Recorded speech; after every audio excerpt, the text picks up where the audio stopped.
The views expressed on this broadcast of Speaker Monday with your host, the Monty Man, do not necessarily reflect the opinions of KHLT Recovery Broadcasting or its affiliates. KHLT is not affiliated with any particular 12-step fellowship.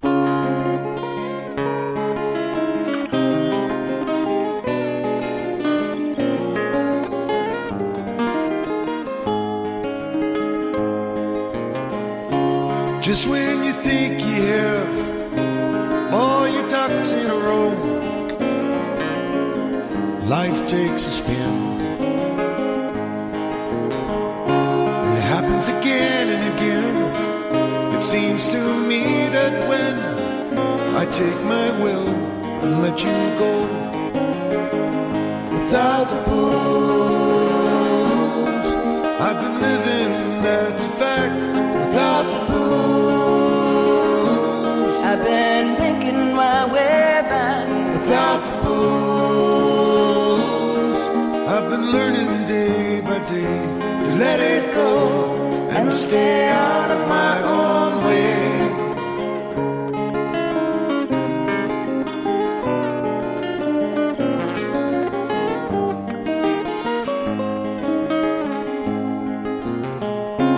Welcome to Speaker Monday with the Monty Man. Each week, Monty brings us speakers from a variety of 12-step fellowships. Now here's the Monty Man with this week's speaker. Well, greetings, friends and family in recovery. Those of you who are advocates of, and perhaps some of you who should be, welcome to Speaker Monday, another fine episode. The speaker this week is Matt Brown. He is the CEO and owner of Freedom Interventions, one of the nation's leading intervention services for drug and alcohol dependency, and you're gonna enjoy this. Listen, some of you may not be pro-treatment or pro-intervention, and if you're not, please hang in there, okay? Because that's not what this is necessarily about. You really need to listen to this. So some issues are being addressed here as far as codependency goes, and as far as legitimate real help for the addict and alcoholic and the codependent.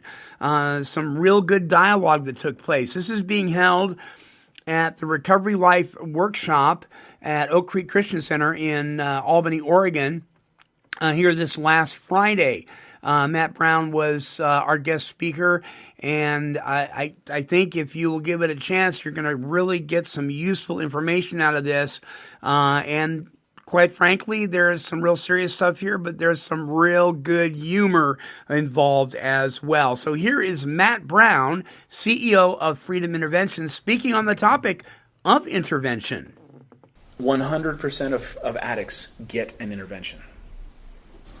There is not a sober addict, whether they're in this room or in any other room, that has not been intervened on. It may not necessarily be by an interventionist. It may be by a guy wearing a badge. Maybe by a guy wearing a stethoscope, but there will be an intervention. And so when I'm talking to families about the intervention process, the first thing I have to get them to understand is that there will be an intervention. And it may be by a mortician, but there will be an intervention. Do they want to control how that's going to happen or not? And of course, with most families where there's addiction, there's codependency. And codependency, hear the word control, and they yes, I want to control that. And so it can be a little bit of an unhealthy dynamic at first. And so that's the first thing that we really have to start to examine. But one thing I want you guys to understand is that there's according to the National Institute on Drug Addiction, they estimate that there's 23 million Americans right now that need to go to treatment, that need recovery. They also estimate that only about 3 million of those individuals will seek treatment this year or get treatment. Why do you guys think those other 20 million are not being addressed? Talk with me here. Why don't you think? What are some of the ideas you have? Shame. Okay. Stigma. Okay. When you say shame and stigma, what do you mean? They're ashamed to admit they have a problem. Okay. I don't think they want to go through the process of change. Okay. I think there's probably some truth to that. Huge barrier for a lot of people. Treatment's expensive. Fear. Denial. Okay. They've tried before and it didn't work, so they... Okay. Failure. Yeah. So there's a lot of reasons. Some of them are pretty valid. I mean, that financial barrier is huge. Some of the price tags on these treatment centers, my father-in-law and I were just talking today. He's had knee surgery recently. He had a torn meniscus, and so he's been spending a lot of time in front of the TV. And there is a treatment center in Malibu, California that advertises on TV. And he called me today. He's like, what do you think of these guys? And I'm not going to mention them by name, but we do not get along. You can listen to the last Wednesday show. Was it last Wednesday show? Yeah. Yeah, you can hear about it. But you know, there are that's $95,000 a month. Last I heard, I don't know for sure, but last I heard was about $95,000 a month to go to that treatment center. But you will be cured, apparently. There are others, like Teen Challenge. That's where my family was going to send me.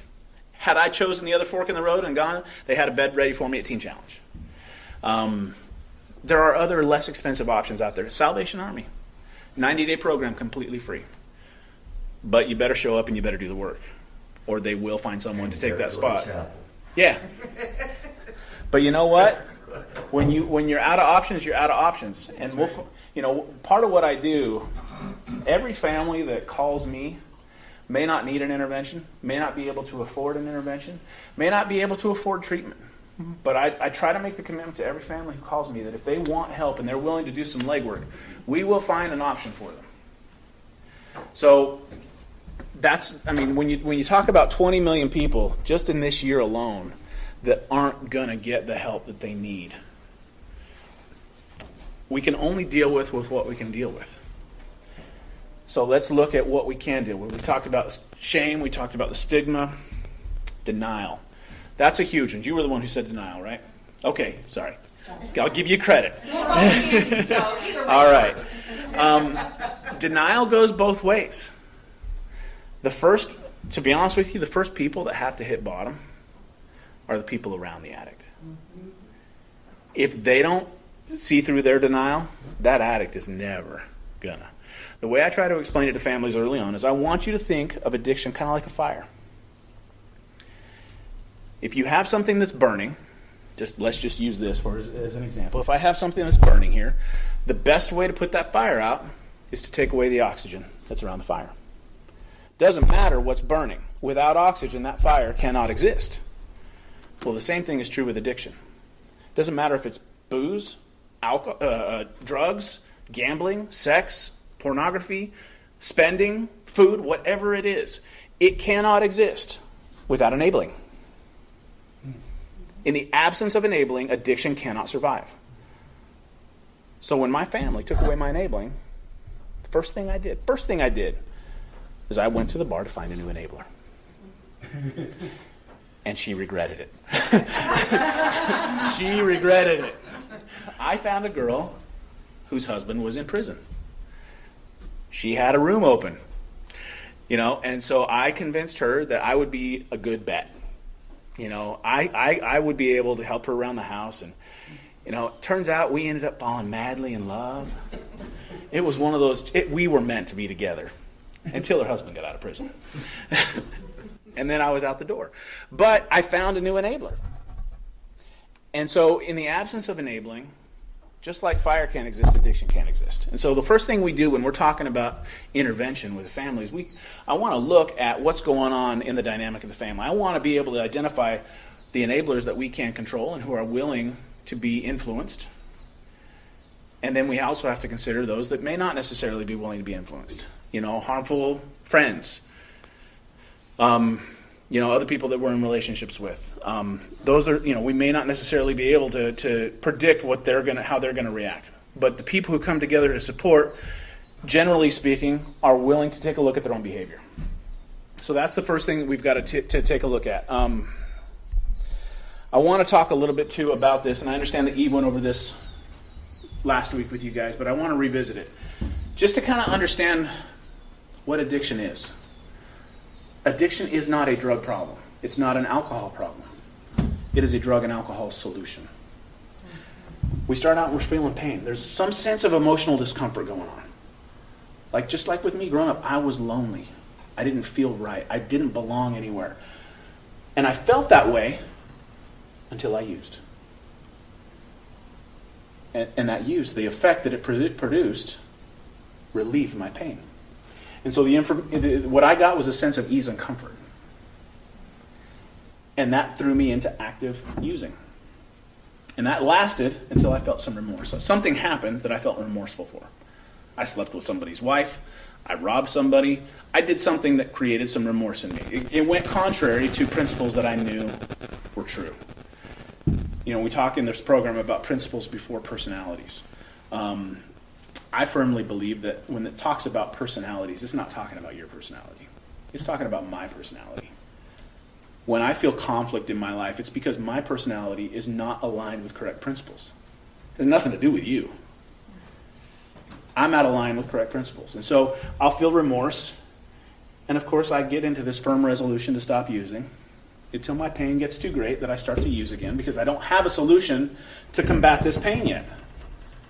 And so I go into this cycle. And it goes and it goes and it goes until somebody stops it. Now, the same thing is true with those who are in the life of an addict. If you're not necessarily an active addict, where you're smoking crack or doing whatever it is that addicts do, maybe you're a codependent. This cycle belongs to you just as well.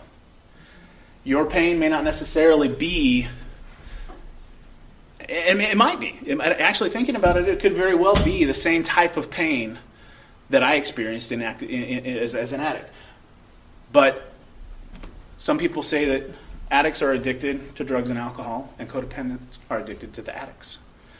You know, what will happen is you're going to feel this pain until you can find a way to relieve that pain. And usually that's by having some sort of influence or trying to exert some control over someone else in your life or something else in your life. And that provides that ease of comfort because, little Timmy was going to spend 6 months in jail. And I was able to find the right lawyer to keep him from having to go to jail. So I'm a good parent. I kept my kid out of jail. And I'm going to keep enabling him. You know, he was going to be hungry, but I gave him $100 for food. I feel better because my son's not going to be hungry anymore. I feel better. That $100 isn't for him. That $100 was for me. I feel better now that I kept my kid from being hungry. You know, my wife cheated on me. She got drunk and she went and cheated on me. It's not the first time, but I forgave her. She didn't experience any consequences because I'm such a good husband. And we'll work it out, just like we did every other time. And all of a sudden, I'm into active using. I'm not using drugs, I'm using people. And that's the cycle of codependency, just like the cycle of addiction. Until I find some remorse. He did it again. He got arrested for a DUI again. Yeah. This is one of the questions that I attended these meetings here, and the thing that, to me, from my point of view, is missing is what was done to the victims. Tell me who the victims are. In these meetings, nobody talks about what they did to the victims. Who are the victims? Help me understand who that is. Okay, the victims are your family, or the people you stole from, the stores you stole from, all the crimes you committed against society. And there's no mention, you know what I mean, of this within what I've seen. And I've seen some things where when you have the victims in the room with the person who's done it, that when the victims get done with them, they're a lot of the time pretty sober about what they've done to them. Okay. Have you guys gotten into steps 8 and 9? No, I was going to say. Okay. Here's why that's important. Here's why the steps are ordered. Could I add one more thing? Sure. Is that I think one of the things, and I don't know because I'm not there, but one of the things that I've always done when I've had to do something wrong against somebody was to go back and make it right with them. You're absolutely right. And I don't see a process, I'm not talking about just the family. Sure. I'm talking about, the crime, I mean, you know what I'm saying. I do. I know exactly what you're saying. So you do, and I can tell that, or you wouldn't be CEO of this intervention thing. So the bottom, and I can see the way you've lived your life, but it's that's what I don't see in the meetings that's very discussed at all. Okay. Okay. What I will promise you Okay. is that it will be discussed. Okay, thank you. But there is an order to this. The steps are ordered very specifically. If I punch you in the nose right now, and I apologize for it immediately after, how likely are you to accept my apology? Well, first of all, you could punch back. I'm not trying to threaten. I'm just speaking in metaphor here. I know, I understand, but what I'm saying... We're going to step outside. We'll be right back. What I'm saying is that unfortunately, if you punch somebody and they didn't punch you back, that's the worst thing that can be done, because then you don't get the feeling of what you've done. Well, let me continue my metaphor Okay, for just a second. The steps really give us an opportunity to examine our lives, to examine our relationships with ourselves, with our higher power, and with our fellow man. The first 7 steps really walk us through that process. By the time we get to step 8, we're beginning that process of examining the people that we've harmed. And we become willing to make direct amends to those people, wherever it's possible. Sometimes it's not possible, except when to do so would injure them or other people. That's the caveat to step 8. Or step 9, actually. That's step 9. Sorry, getting off track. But step 8, we get with our sponsors. We start making that list of all the people we harmed, and we became willing to make amends to them all. Now we move into step 9. The only thing that step 8 asks us to do is to make that list and to get willing to make amends. Step 9, we move into the amends phase. But it's step 8 and 9. There's 7 steps to complete before we get to that point where we really understand that making an amends is not making an apology. So, for what we're talking about tonight, we're not quite there. Okay. But like Monty said, keep sticking around here, and I promise you'll get to it. It's a critical part of this. You know, the Big Book talks about how if we do not fulfill those steps, we are set up for failure. We will return to drink or drugs or whatever it is, unless we successfully fulfill those commitments to make those amends. And I believe you, sir. Okay. I want you to know something. I'm not bringing this up to take away from the process. Oh, I know you're not. 7 or 8 steps. Sure. But what I'm saying is that when something's not, it's kind of like a divorce where 2 people are arguing all the time, or even with each other, the kids are standing there, nobody represents the children. Sure.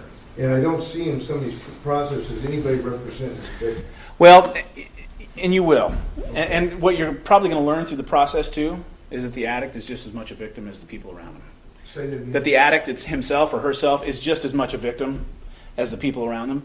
Could be. They could be a victim to their own behaviors, Right. their own thought processes. Okay. Oftentimes we have to find a way to make amends to ourselves. Because the person that I beat up more than anybody was me. I want you to get back to your point. Sure. I just wanted to ask. So this is just as valid as it is for the addict as it is to the codependent. You will, if you're in a relationship with an addict, you could probably identify with this on some level. You know, you could probably go back to your bank statements and identify this at some level. So, what is the purpose of an intervention?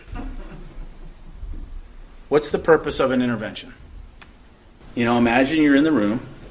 You've got your addict there. You've got your support system there. What do you want to accomplish? I want them to stop and think. Okay. What else? So they need help. Sorry? Convince them they need help. Okay. You need to voice how their behavior has affected you. Okay. Save their life. Ultimately, yes. I mean, when you really sum it up and boil it down to its barest essence, that is exactly what we're trying to do. Everything else that everyone has said is true as well. But there is a process to it. When a lot of times a family has seen the TV show. You know, they see, okay, we got to write letters. We got to figure out how to write these letters. We're going to read some letters. We're all going to write down what we want to say. And we're all going to cry. And the Big Book calls it frothy emotional appeal. If you love me enough, you'll get sober. Shed a few tears. But if you love me enough, you'll get sober. And we try to appeal to the emotions of a person that has no control over their emotions. Amen. I'm going to try to pull on your heartstrings and influence you in a way that's really completely ineffective. And so there is a specific way, and yes, in my interventions I do have families write letters, but more than anything, it's because I need to know what everyone's going to say in that room.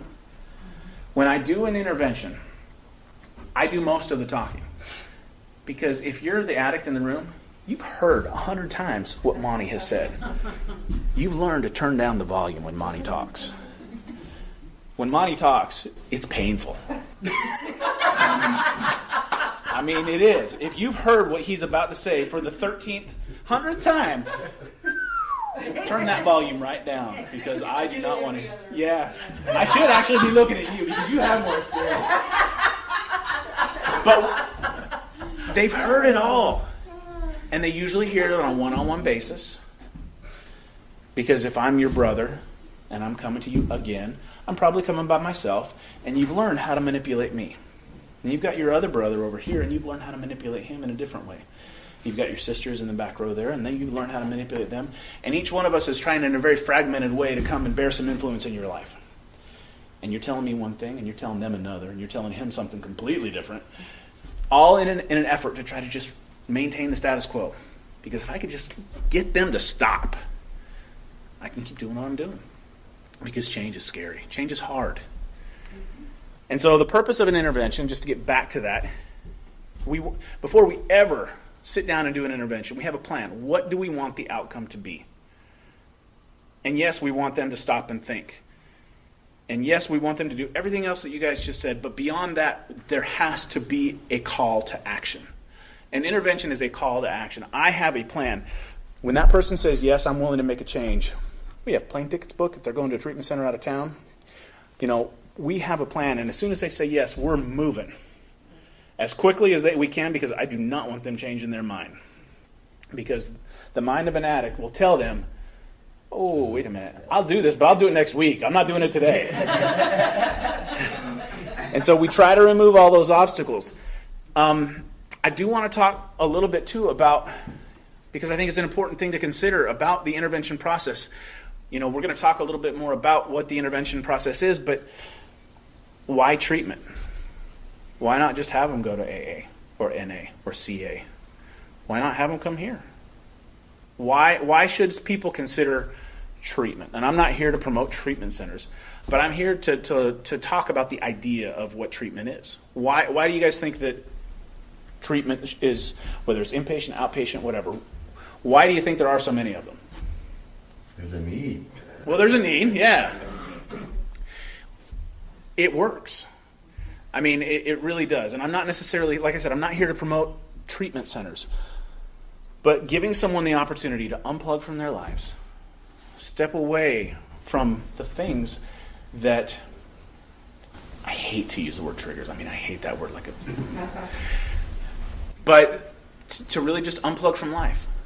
Stop having to go through the day-to-day cycles that have gotten us stuck, that haven't worked for us in the past, and really go to a place where we can learn to do it someone else's way, depending on what the needs are.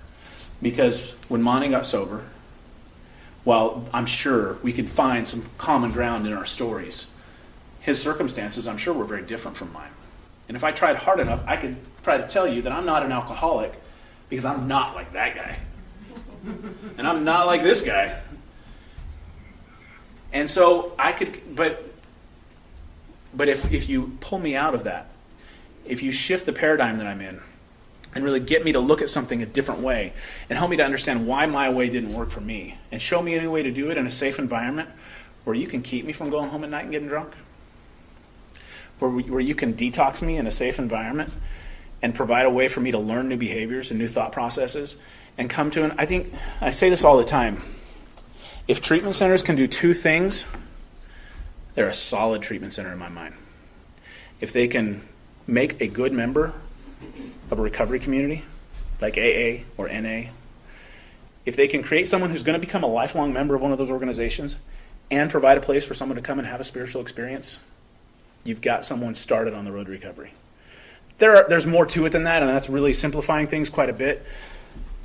Somebody may have been the victim of severe abuse or trauma, physical, sexual, mental, emotional, whatever that is. Sometimes that requires a special therapeutic touch. Sometimes there's underlying mental health issues, depression, anxiety, bipolar disorder, borderline personality disorder, schizophrenia. I mean, there's so many different things that can contribute to the underlying problem. But unless someone can get to the point where they can really examine ultimately why their decision-making process is broken, why the way I make choices does not work for me, because it's based on this. When I base my decision-making process around this, usually around this word right here, because if you told me, Matt, if you make this choice, this will be the consequence. When I'm feeling this, when I'm in pain, I don't care what the consequence is. I want to stop feeling this. And if the consequence isn't coming till tomorrow, but I can stop feeling pain today, give me some. I will put it in my mouth and I will stop feeling pain. I will put it in my arm and I will stop feeling pain. As long as I don't have to experience the consequence till later. And that's what the cycle keeps me, that's how I stayed stuck in this. Yeah. I was sat in a couple interventions when I was going, through my, addiction with alcohol, and those interventions were like, because my wife and I, we lived with her parents for a little while. When everything came crashing in, we ended up moving in with her parents. But I felt being attacked. They call it intervention, but I felt like I was being attacked. I had nobody really. There was nobody neutral. Right. It was her parents and her, and I felt, and that's the way I felt. And I would walk out of these things, and they'd kick me out of the house, because I'd start flaring up and getting angry, and I'd stay outside all night and just drink. And that's the way, just to kill any of that pain or whatever. So none of those interventions helped. Right. What they called interventions. Exactly. Because it really wasn't, it was their best effort. Right. They were doing the best they could with what they knew how in the moment. And I don't want to criticize them because I think they were trying to do something noble. They were trying to save your life in the best way that they knew how to do it. Right. Unfortunately, their best way was just like my parents' best way. They thought that if they could show me how much pain I was creating for them, that it would create a desire for me to change. Mm-hmm. It doesn't work. When you try to appeal to me and say, you're hurting me, Matt. The choices you're making are hurting me, and I want you to stop. That's just another form of me getting on my knees and please stop. Please, please, please. It's just got a little guilt thrown in there. That's one of the worst things that you could hear somebody tell an addict is their biggest thing is well, just quit. Mm-hmm. You can't do that as an addict. You can't just quit. My dad, to this day, I don't think he understands it. Right. I called him. He's a tax accountant in addition to what his work in the church does. And I had some tax questions for him because he and I, our relationship is great today, by the way. I don't want you guys to walk out here thinking my dad's a jerk, because he's not. He doesn't understand addiction, and he probably never will. I called him on my 10-year sobriety birthday because I had a tax question. It's in April, and I had a tax question. And I said, by the way, Dad, I'm 10 years sober today. Still, 10 years later, trying to get him to approve of me. And the first thing he says to me is, "You're still doing that, huh?" Well, it's worked for 10 years. I think I'm going to stick with it. But, it's that same thing of, people just don't understand the process. They think, well, why don't you just stop? Just stop. It's like me saying, hold your breath and don't ever breathe again. Just don't. Just don't breathe. Our bodies just have this involuntary reaction. We are going to breathe. Same thing for the addict. We are going to use, unless we're provided with an alternative solution to solve the cause of our pain. And that's what the steps are designed for. That's what treatment is designed to get somebody in touch with and lay the foundation for. And so when families talk about hitting bottom, is hitting bottom necessary? No. Who here drives a nice car? A car they really, really like? What do you drive? Dodge Challenger. Okay. Is it new? Yeah. So it's not a classic, it's a new one.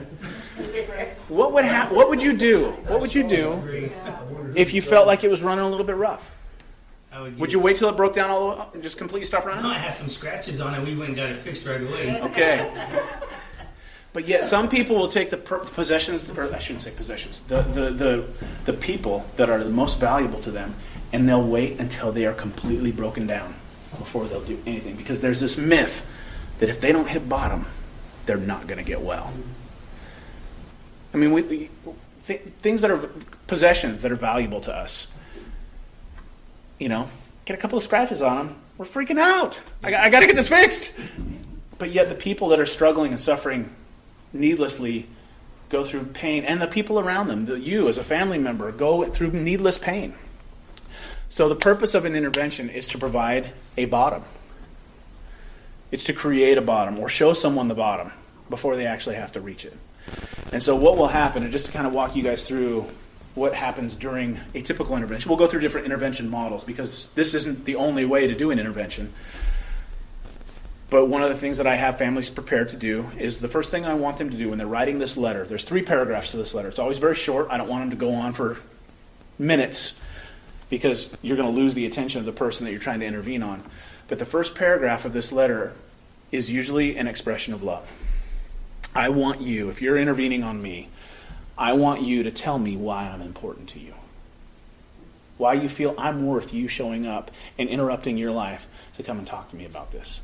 If there's an experience that really, where we connected, where maybe it defined who we are in a relationship together, even if you don't think I'll remember what that is, I want you to remind me of that.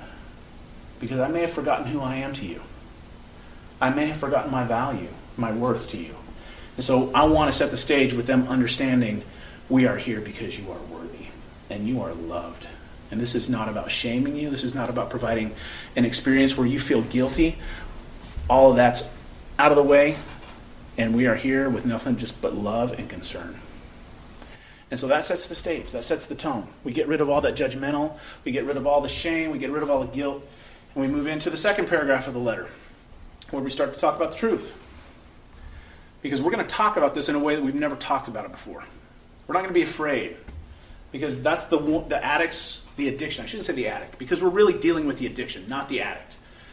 The addiction's best tool is fear and discomfort. If every time you come and talk to me about, when I come and talk to you about your addiction, if you can make it my problem, or if you can make me feel guilty for even bringing it up, I'm going to stop, because I don't like that. And you're going to get to keep doing what you're doing. And so we're going to talk about this in a different way. And we're not going to let fear control us anymore. Because now we're a group. I'm not coming to you as an individual. We're coming as a group. It may just be 2 of us. There may be 15 of us in that room. But we're all going to come with a consistent message of love and support. But we're also going to talk about the truth. And in that second paragraph, we begin with the statement, your addiction has affected me in the following ways. Not you, not your bad choices, your addiction. We're going to separate the two now. Because you are not your addiction. And I make that very clear. You are not your bad choices. Because quite frankly, you're probably not responsible for most of the choices you made. And I'm going to let the family, in a very non-shameful way, outline how they have been affected. By saying, when you drive under the influence, I'm fearful that you might hurt yourself or someone else. When you steal money from me, I'm worried for my financial security. It's about feelings at this point. Because if I come to you and I talk to you about facts, that can be argued. I can argue with you about facts all day long. But I can't argue with you about how you're feeling. So when you tell me that my addiction has caused you to feel something, you're disarming my ability to argue with you. It's no longer a tug of war. I have to sit there and listen to how you're feeling about my addiction. And that moves us into the third paragraph. And now we come up with a solution. Just like it says in the big book, there is a solution. Most of us don't like it, but there's a solution. And here it is. If you will choose to go to treatment today, this is how I'm prepared to support you. This is how, as a group, we are prepared to not see you fail. If you will do this. However, if you choose not to go to treatment today, or engage at whatever level of care we feel like you need, whether it's outpatient, inpatient, 12-step meetings, whatever it is, therapy, psychiatry, here's how I'm going to change my behavior so I'm no longer the oxygen for your fire. Here's how I'm going to change my behavior so I'm no longer contributing to the problems that you've chosen to stay attached to. I'm offering you a solution. You don't have to do it this way. Just like when you're sitting in a room full of your family and your in-laws and they're telling you what a bad guy you are, there was no solution. My family, they tried to offer me a solution. They didn't really understand how to help me understand what that solution was, but at least they were trying. It sounds to me like in the way you gave your account, there really was no solution. They just wanted you to change. Just change. And preaching at me. Yeah. And so we've got to provide a way out. We can't bring somebody and say, I want you to change. Good luck. You know, we've got to provide a way for them to exit the problem. And so we're doing that. Here's what will happen if you choose to follow our direction. Your decision-making process is compromised. We don't want you to negotiate the outcome. We are not here to negotiate with you. We are here to make you an offer. And here's what that offer is. We want you to go to 90 days of treatment in such and such a facility. You will be hopping on an airplane with Matt, your new best friend, and you will be flying away to treatment this afternoon. We have flights are already booked. We're ready to go. Or you'll be taking a drive down the road. You know, half an hour from now, they're waiting to check you into the treatment program. Got your bags packed. They're in the car already. All you have to do is get up and walk to the car with Matt. We remove the obstacles. And then once they say yes, we execute that plan. Now, most of the time, what I've just described to you probably happens in the first 20 minutes. And about this many people choose to go to treatment in that first 20 minutes. Now, occasionally it will happen. I love telling this story. There was one time I was in Waco, Texas. There was a young man who was going to Baylor University. He was an Army reservist who had been deployed to Afghanistan twice as a sniper. And he had taken lives. And he was a violent drunk. And we expected him to be drunk, and we expected him to be violent. And so I had his platoon mates there in the room with me. Because if anybody could hold him down, it was going to be these guys. They were about twice my size. And so his brother went to his house to pick him up to come over to hang out with some buddies.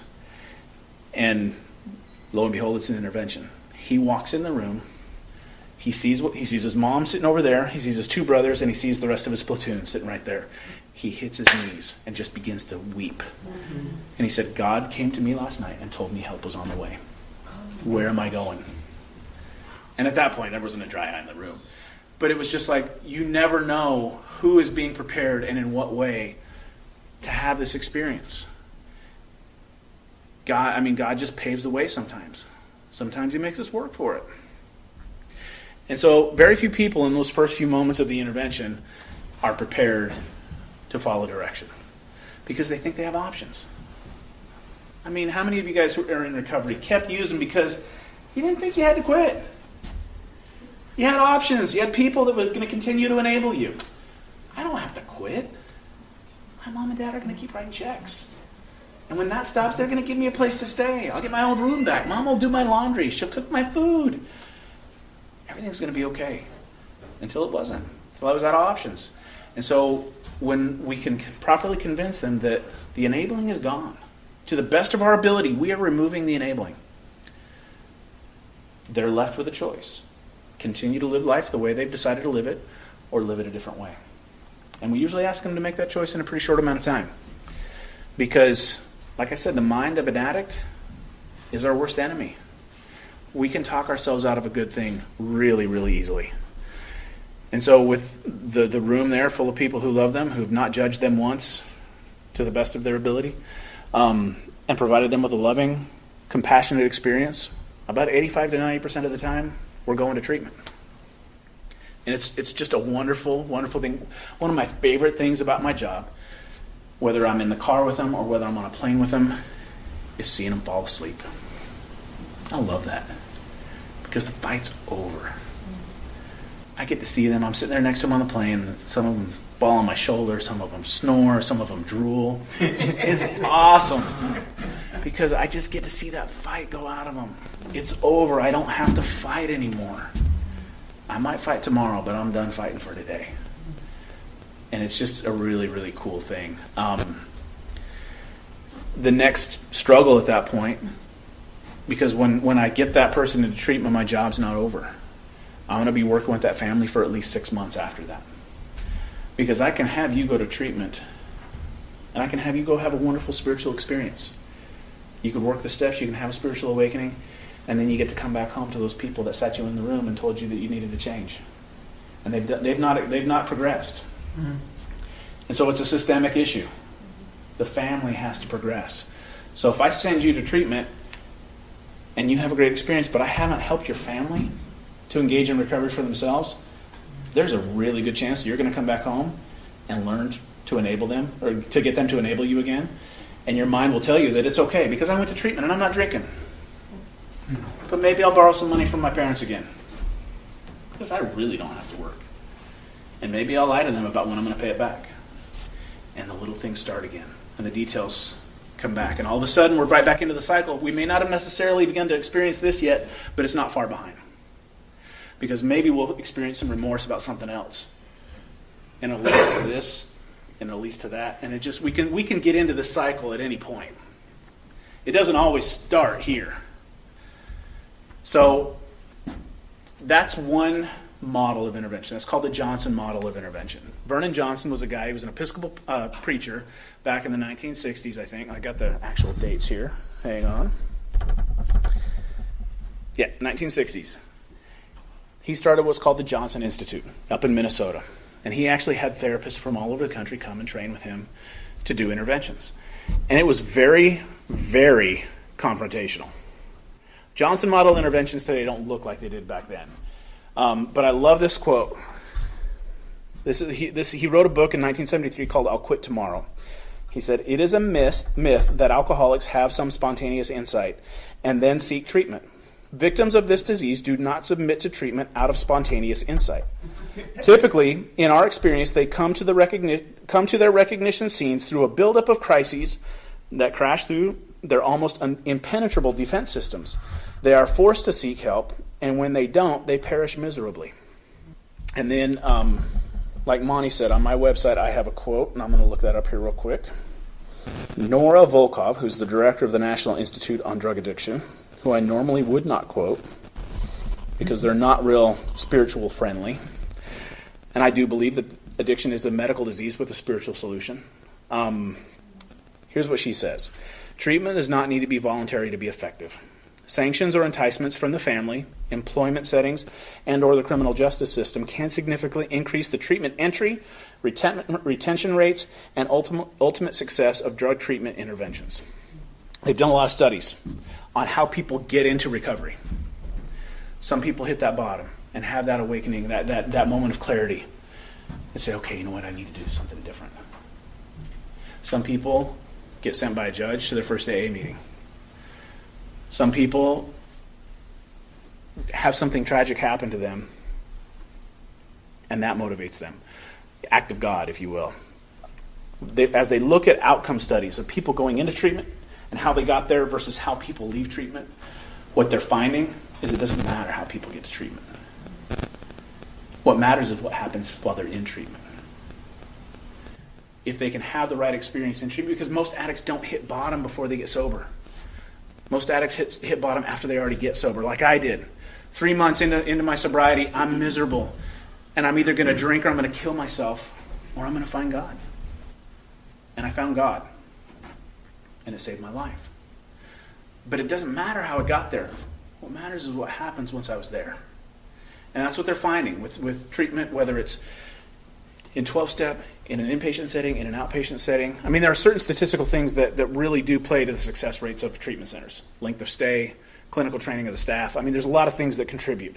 But in the big picture, as you take a look at the industry as a whole, it doesn't matter how people are going to treatment. Yeah? I have a question. How important is it when someone is in treatment that the treatment center is communicating with the person that is closest to them? That sounds like it might be a question from personal experience. It is. Okay. And I'm not I don't mean that to be a criticism, but you're touching on a very, very important point. Well, he's my ex-husband. He's been through treatment once before. He has currently going through IOP. No one's contacted me. There's 2 reasons why that won't happen. He's given them permission. Okay, that's one of the reasons why. He's given them permission. He gave them permission when he was in treatment, and the only people they contacted were his parents. And I don't know if the treatment center is aware. His parents are alcoholics. His father used to beat the living daylights out of him. So what honesty are they getting from them? And where he's at now, I haven't heard anything from anyone. Yeah. And so, depending on the training of the staff and their understanding of big picture solutions, there are treatment programs that call them client-centered, the process. I hate that word, by the way, client-centered, which basically that means they let the clients dictate how treatment's going to happen. If what I'm doing to you as a therapist or asking you to do, I'm not doing it to you, but asking you to participate in is uncomfortable to you, and you don't like that, if I'm operating in a client-centered treatment program or treatment model, that's my cue to back off, and because I don't want to create pain for you. And I think that's absolute rubbish. You know, because I've been trying to work on me, and from the first time he went to where he's at now, I mean, I still struggle. I admit I'm a huge codependent, but there's steps I have worked on. Since he's been in rehab the second time, he has relapsed. He actually showed up at my house intoxicated with some beer. I got him to stay there, and I informed him the next morning that he was never allowed to come to my house with alcohol. I probably should have said when he's been drinking, but I at least stepped up the boundary of, okay, never show up my door with alcohol. There you go. That's your next move. Good. You know, but it frustrates me that no one has spoken with me when I'm the person. I mean, I've been in his life for over 10 years. Okay. I know him better than anybody, including his parents. Now, before I say what I'm going to say, I want you to know that I'm about to step on your toes. Okay, and I'm fine with that. Okay. What makes you think that you have any control over what happens with him? In his disease? I don't. I know I don't. Okay, because See, what you're and I know telling, that but for, hang on. Yeah. What you're saying though is, I know him better than anybody. Well, I don't know him better than he knows himself.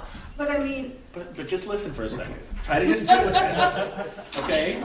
You're trying to talk so that you don't have to listen to what I'm saying. What's happening is you're feeling like your needs aren't being met. Your pain isn't being relieved. Yes, I agree with that. Yeah. Because like I said, I still admit I'm codependent. I Sure. still have that, you know. And believe me when I say this, I am not trying. You've given me a gift here right now that I don't want to let go, because this is not just for you. This is for everybody in this room. You're feeling some pain. Yeah. Because they're not doing things the way you want them done. I'm just not understanding. Exactly. It is my thing. Okay. Because I know I can't do anything to help him. I have to help me. I know Right. that. So what I'm going to fall on my face here. So what you want to do is you want to use, which means I got to get in the mix with this guy somehow. Whether it's with his therapist, whether it's with him, I got to get in the mix because I need this. I'm uncomfortable. And then once they do call you and say, here's what's going on with him. This is what you're going to feel. Yeah, that's true. And then you're going to get right back into this. And then this is going to happen at some point when he shows up at your house with beer again. And then you're going to have that firm resolution. Oh, that boundary didn't work. I'm going to re-engage with that boundary until this happens again. And you're in this cycle. And so I'm going to tell you what somebody told me early on in the program is, you got nothing he needs right now. Yeah. And that may sound harsh, but that's the reality of it. He's got his own process of disease that he's in, and he may or may not be ready to jump out of it. But this is your ex, right? This is my ex, and I guess it's just hard for me because I know right now he lives in a house where there's an addict, and I guess he's choosing for that person to be there. But I know everyone he hangs around with are addicts. Are you living with an addict? With myself as a codependent. Okay. But you've got no addict living with you, and you want one. I agree with that. You know, and it's amazing. It is. And I love the way you're handling this, and thank you so much for handling it this way, because most people won't. But this really solidifies this whole process of exactly what we're talking about. And I can't tell you how many times I'm on the phone with parents who are saying exactly what you're saying. If they would just do it the way I want them to, this would all be okay. Yeah. Don't they know that I know how to fix this? Well, I know I don't know how to fix it. But your mind tells you that you do. I want to be helpful to him, help take care. There you go. That codependent part is, yes! I want to take care, you know. Yes! I mean, I admit that fully. So that's where you're at in this cycle. I used to be, This is where you're at right now. Yeah. So what do you have to do to not go here? Now that you're aware, you can't stay here. You can't stay here, or this will happen. he will move back in, and he will spend your money, and he will eat your food, and he will be the tornado in your life again. Do you want that? No. So you have to figure out what to do with this. And that's where this comes in. You have some steps here that you can follow that will keep you from feeling that pain anymore without using. And it will open you up to a spiritual experience that you can love this man and never have him be a part of your life again. And you will trust God enough to do for him what he will do for you. God will do for you exactly what he will do for this man if you'll step back and let God take over. And that's what step 2 is about. You may have just had a step 1 experience. We'll see. We'll see. It depends on whether or not you go here. You might have had a step 1 experience tonight. It depends on whether or not you can hang on to this and remember and use this to catapult you into step 2. And really come to understand just how powerful God is for you. And just how much he can do for you if you'll get out of the way. You make a decision in step 3 to turn your will and your life over to the care of God. It's not an idea. It's not a philosophy. It's a decision that requires some action attached to it. And we may have gone in a whole new direction tonight than where I saw it, but this was so beautiful to see you and share this with everyone. Thank you. Now, do you have a sponsor? Do I? It's a yes. Marsha wants It's to a yes or no question. Sounds like it's a no. Get a sponsor. Get someone who's in Al-Anon or Coda or someone here who has been through the steps, who understands how to take this and use those steps to solve this rather than move here. And you will begin to have that experience. And you'll get to steps 8 and 9, like he was talking about earlier. Well, you'll see. It's so flipping hard. It is. You got past it, and then you fall back into it. How many of you guys have wanted instant gratification before? It's so hard. But you know what? When you get on the other side of this, and you just see, this is one of the things that I love. In Malachi, one of my favorite scriptures ever, talks about how the Lord is like a refiner's fire. If I'm a miner and I go into the earth and I'm extracting precious metals or gemstones, it doesn't come out of the ground all nice and shiny and polished and ready to make, it's dirty, it's filthy, it has impurities in it. It has to go through a process to become the valuable thing that it is. And that process can be painful. It gets heated to some pretty extreme temperatures. And what happens is those impurities rise to the top. And a goldsmith comes along and scoops those away. We don't have anything to do with that. We just have to be prepared and have to be willing to go through the refiner's fire so they come to the surface, and it creates that willingness for those to go away. The master comes in and takes it away. And then we're left as precious. We're valuable. We're useful. We can do something and we can be something because we've allowed ourselves to go through that process. And that's what recovery is. It's hard. It's painful. We have to look at stuff we never wanted to look at. You probably have some stuff that has gone on in your life that you just would be very happy putting in a little box and putting it on a shelf. We all do. Yeah. But this process is going to require you to look at that again. And say, okay, why do I make decisions based on something that happened when I was 7 or 10 or 15? Why I'm a grown man. Why do I still have arguments with my dad in my head? And why does he win? It's like we got to get the impurities out. And unless we're willing to submit to the fire, we can't. And when I'm meeting with somebody on that first day, when we're sitting with them in the intervention, I know I can look at them and say, buddy, just hang on. We're going to get you through this. Because they're feeling what you're feeling right now is, it's scary. I don't want to do it. I hate it because I guess you could say I relapsed because I was doing really good, really strong, really doing all right. I got divorced, I moved out, living on my own, loving life. And then he just slowly crept back in there, and I opened the door wider and wider and wider. and I fell back in. Yeah, because you were in pain. And you had no ability to regulate that emotion. You let him come in to try to regulate it. Just like I let cocaine regulate it. Or whiskey. Or meth. Or whatever it was. Women. Whatever it was. Something had to externally regulate my emotions because I could not do it. Until I let God do it. And that's what recovery is all about. So, I think what you're going through is pretty cool. You may not feel it right now, and that's okay. Yeah. You know, one of the things that I've observed with things like what we're doing here at Recovery Life is there are people, perhaps, in this room in the last 4 weeks, or have been, or will be in the future, particularly within the faith community, that have determined this will be a good opportunity for me to learn how to fix them. Mm-hmm.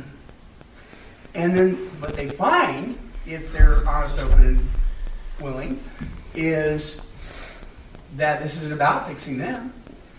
This is because here the truth of the matter is, even the people in my life, I'm thinking, why should I go to that meeting? He's the horse's patoot, or she's the one that's doing the drinking or the using or the whatever, not me. Why should I be? I'm not sick. He is. I'm not sick. He is. Well, the truth of the matter is, many times, the family member or the loved one is sicker. Yeah. Well, guys, we're at 9 o'clock, and I don't want to keep people late, but I can't tell you how great this has been. Thank you. Tell me your name again. Candy. I can't tell you how proud I am that you got so vulnerable tonight with a complete stranger, and you let me step on your toes, and you let me just share some of my own experience with you, and I wish nothing but a difficult, painful, lovely, hang on, let me finish, wonderful process of recovery for you. Because what's going to happen on the other side of this is you are going to be so strong. And I you are just going kicked myself because, like I said, I felt like I was doing really, really good, and then I just fell. But one day, everything that you're going through right now will be of use to someone else. And you'll be able to pass it on. Because there will be someone who's going to say, I thought it was a good idea to let my drunk ex-husband sleep on my couch. And you're going to be able to say, let me tell you from my experience why that wasn't such a good idea. And you're going to be able to relieve someone else of making the same mistakes that you've made. Thank you all, guys. It's been really nice to be here tonight. And anytime I can come back, I'd love to. Oh, thanks, guys. Thank you. Thank you so much, Matt. What an incredible gift you have for communicating with us some of the solutions to the problems of alcoholism and addiction. It is so vitally important that organizations like Freedom Interventions is known to the public, to the addicts, alcoholics, and to the families and friends of folks who are afflicted. And for those of us who are affected, thank you so much. It is so appreciated. We're going to be having Matt back here in the very near future. Well, hey, listen, my friends. Please visit recoverylife.org. You can listen and discover more about the organization Recovery Life, which we started from grassroots right here in Albany, Oregon. We're not affiliated with any particular 12-step fellowship, but we are old school. We do use the Little Red Book, the original 12-step working guide that came out of the Big Book of Alcoholics Anonymous. We are faith-based. But we are all inclusive and open to anyone who is willing to recover from a seemingly hopeless state of mind and body. Recoverylife.org. Check it out. And you can also visit Matt's website at freedominterventions.com. Of course, our website here at Take 12 Radio, take12radio.com on your internet dial. Until our next broadcast, this is the Monty Man, and I'm wishing God's perfect serenity for you. Bye-bye now. Without the booze, I've been living, that's a fact. Without the booze, I've been making my way back. Without the booze, I've been learning day by day to let it go and to stay out of my own way.